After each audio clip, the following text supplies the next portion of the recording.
So what does it mean to be an unscripted entrepreneur? Let's go over MJ DeMarco's new book, Unscripted. These are my top 5 takeaways. So let's get fucking into it.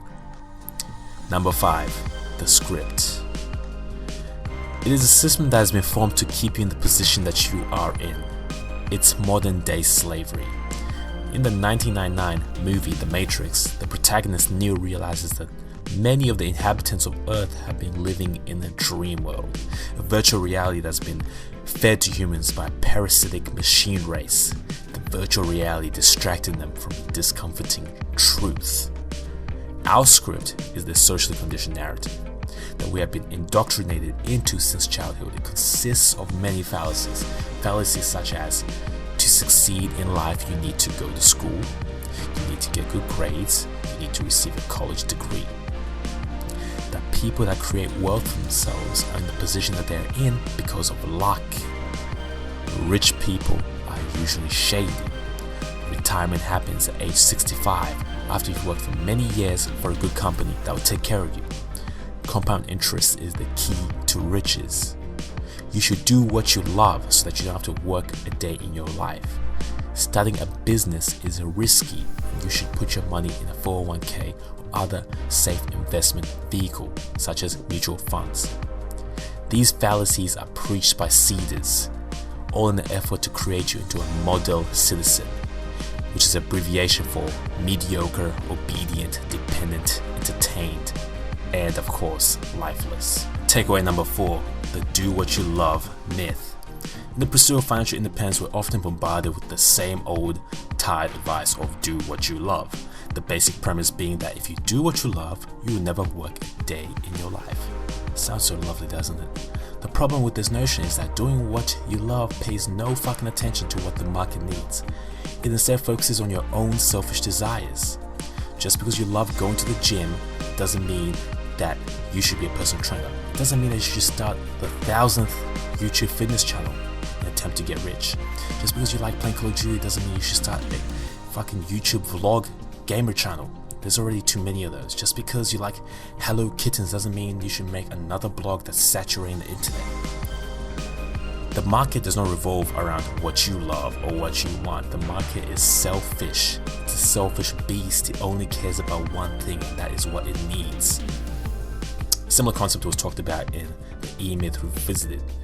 Just because you know how to do something doesn't mean you should revolve your business around that thing. The skills needed to make your famous apple pie recipe are not the skills needed to run an apple pie business. They're two completely different things. Running a business, being an entrepreneur is a different skill set to doing the activity that you like to do. And there's also another side to this coin. If you start doing what you love as a business venture, you might end up hating what you initially loved. This happens in many cases. Do what you love is a myth that is propagated by many of the gurus. Understand that there is a difference between do what you love and putting in love into your work. You don't have to enjoy cleaning your backyard, but you can put love into the work and do a good job. So don't fall for the do what you love myth. Takeaway number 3, the gurus and the compound interest myth. How many gurus have you heard giving the same old advice about the power of compound interest, the power of the stock market, how you should cut coupons and not have a coffee in the morning? The advice is repeated over and over ad nauseum in just about every finance book. These gurus offer you advice about investing in mutual funds and other investments as a way to get rich fast, promising incredible returns. One problem though, these gurus do not follow their own advice. They don't practice what they preach.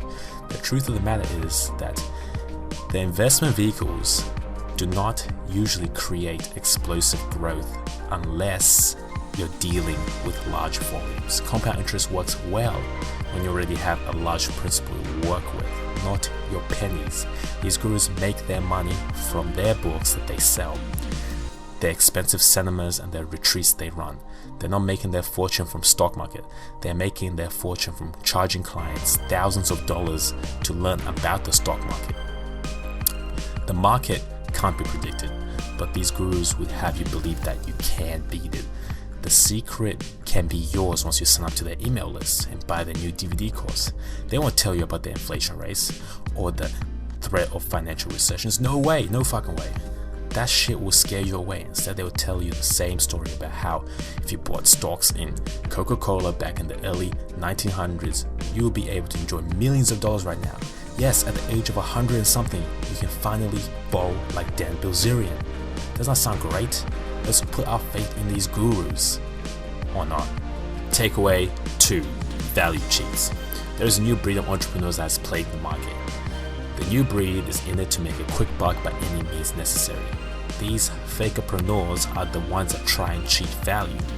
Entrepreneurship is fundamentally based on providing value and solving problems. These guys will try to provide the least amount of value possible, all while trying to receive the most amount of money possible. These are the guys that run affiliate links to dodgy products all through their pages. These are the guys that try use dodgy black hat SEO tactics to get traffic to their pages. These are the guys that spam Kindle with crappy copy pasta ebooks and try to upsell you on their VIP courses. As soon as the trend dies, they die. They hop from blogging to Kindle ebooks to Shopify to drop shipping to whatever's popping at the moment. It's all about trends. Ultimately, value cheats don't stay long in business. You can only achieve value for too long before you have to face the consequences.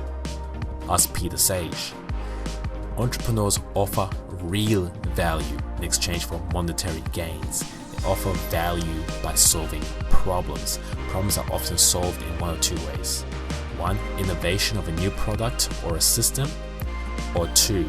Making improvements on the existing product or system. Think about Uber. Uber was incredibly successful because it made improvements on a problem that existed, the taxi industry. For years, people complained about how cabs were often too unreliable and too expensive, but no one did anything about it until Uber jumped into the picture. Uber is disrupting the industry because of the improvements it made on the customer experience. They are a typical example of a successful entrepreneurship venture, just making improvements when people ask for them. Innovation is creating something entirely new to the market, entering a blue ocean in which you can create a monopoly. You can check out the Blue Ocean Strategy book about this. It goes into more detail. A good example of entrepreneurship innovation is streaming services such as Spotify and Apple Music that are now gaining immense popularity. It's far easier to improve an existing problem over creating something entirely new. So if you want to make a product and be an entrepreneur, look for existing problems that are there and what improvements you can make on the products or the systems that are currently in use. Takeaway number 1, and perhaps the most important takeaway from the book, is the process versus the event. Entrepreneurship, not just entrepreneurship, many successful ventures consist of many processes that go unheard by the masses. The script would have you believe that things happen due to sudden events. For example, the script will have you believe that the actor gets the blockbuster role from an event. Some college kid invents the biggest social media site on planet Earth from an event. The YouTuber becomes a millionaire from an event. What the script does not highlight is the process that underlies these events. The actor's hundreds of auditions and embarrassing rejections. The college kid's 10,000 hours of programming that led to his mastery and many failed attempts. The YouTuber's hundreds of failed videos and sleepless nights and editing problems and all that bullshit. Entrepreneurship is a game of process. It's not a glamorous event. A glamorous event does happen, but that's after process. Instead is a life in the trenches. Entrepreneurship is not easy. You must be willing to constantly work on your vision, all while embracing the fact that you might not get rewarded instantly.